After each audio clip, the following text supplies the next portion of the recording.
उच्च गति अभ्यास रामधारी गुप्ता खंड 1 प्रतिलेखन संख्या 81 व 82। गति 80 शब्द प्रति मिनट। Be ready. 3, 2, 1 स्टार्ट। महोदय, राष्ट्रपति ने अपने भाषण में राजभाषा आयोग की रिपोर्ट के संबंध में कहा है कि हम सदस्यों की राय लेकर भाषा संबंधी कोई नीति घोषित करेंगे। विराम। मैं समझता हूँ कि भाषा का प्रश्न इतना जटिल नहीं था जितना कि उसको बना दिया गया है। इस जटिलता को लाने में जहाँ उन लोगों का हाथ है जो सरकार में नहीं है, वहाँ इसमें भारत सरकार की भी बड़ी जिम्मेदारी है। मुझे वह दिन याद है जब मैं छोटा था और देश गुलाम था।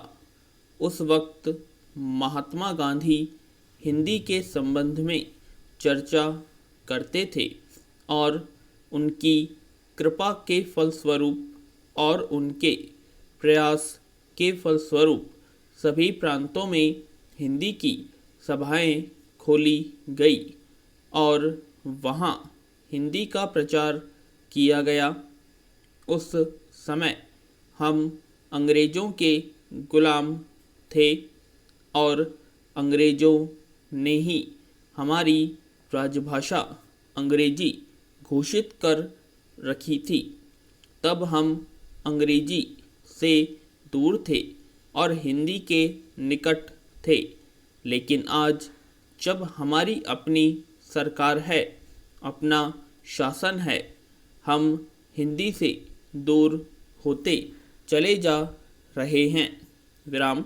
एक समय था जब देश में हिंदी के संबंध में एक मत था।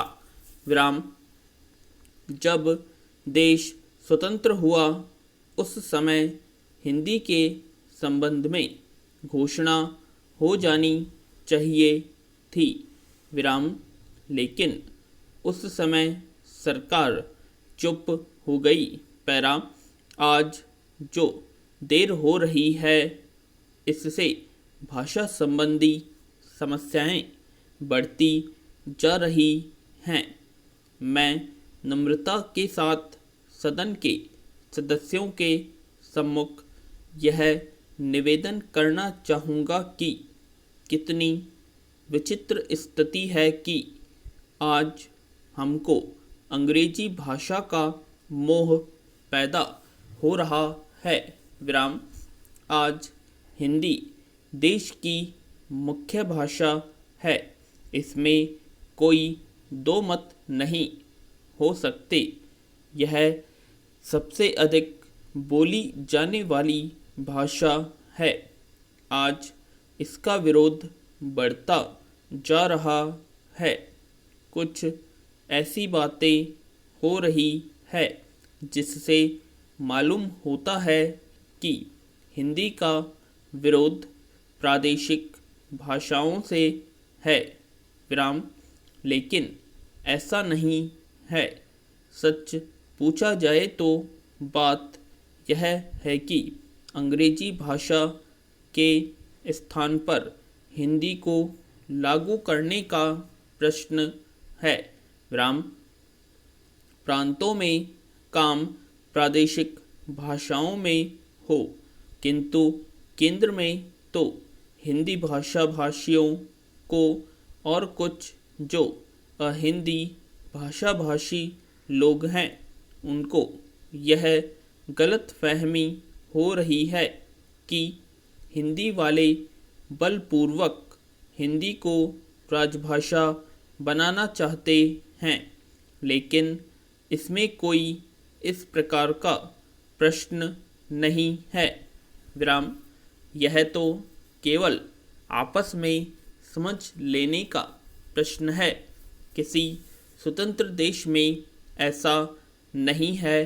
पैरा महोदय, राष्ट्रपति के अभिभाषण में राष्ट्र की दशा का जो भी चित्रण किया गया है उसे देखकर भविष्य के बारे में जनता के मन में अच्छे जीवन की आशा उत्पन्न होना कठिन है। विराम। अभिभाषण में अधिक बल शासन ने अभी तक जो कुछ किया है उसकी ओर दिया गया है, जबकि यह सदन और राष्ट्र की जनता आज हमारे सामने जो संकट खड़े हैं उनका निराकरण किस प्रकार किया जाएगा, इसके संबंध में मार्गदर्शन की आशा करती थी। विराम। राष्ट्र जीवन के भिन्न भिन्न क्षेत्रों में सरकार द्वारा अपनाई गई नीतियों के जो परिणाम हुए हैं वे हमारे सामने है और मुझे यह देखकर बड़ा दुख हुआ है कि राष्ट्रपति महोदय के अभिभाषण में राष्ट्र की सुरक्षा के लिए, एकता के लिए जो नए नए संकट खड़े हो रहे हैं उनका कोई उल्लेख नहीं किया गया है। पैरा कुछ दिन हुए हमारे रक्षा मंत्री ने एक भाषण में कहा था कि भारत 100% सुरक्षित नहीं है। किसी देश का रक्षा मंत्री सार्वजनिक रूप से इस तरह के विचार व्यक्त करे तो यह प्रश्न स्वाभाविक रूप से खड़ा होता है कि राष्ट्र की सुरक्षा और जो कि सर्वोपरि है, ध्यान देने के लिए पूरा प्रयत्न क्यों नहीं किया गया। विराम।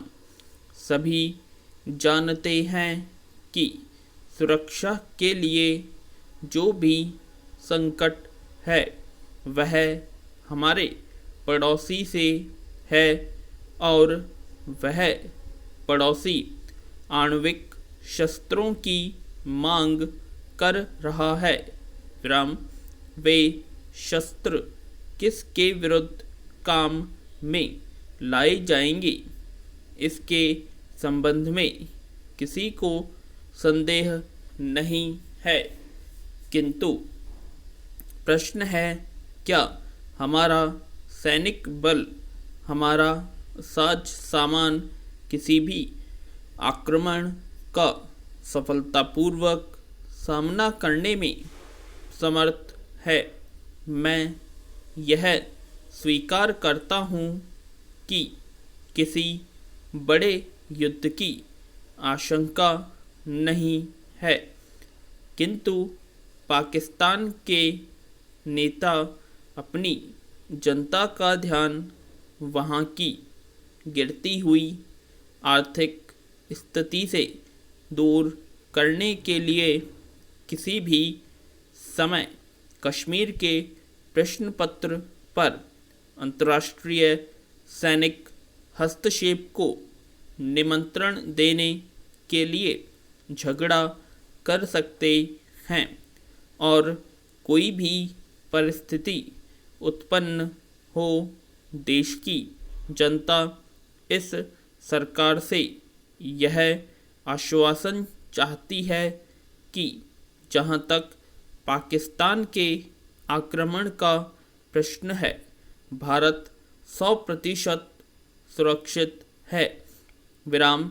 इस संबंध में सरकार को जनता के मन में विश्वास उत्पन्न करने का प्रयत्न करना चाहिए। विराम। जहाँ तक कश्मीर का प्रश्न है, सरकार किसी भी अन्य विदेशी शक्ति से वार्ता करने के लिए तैयार नहीं है, पूर्ण विराम।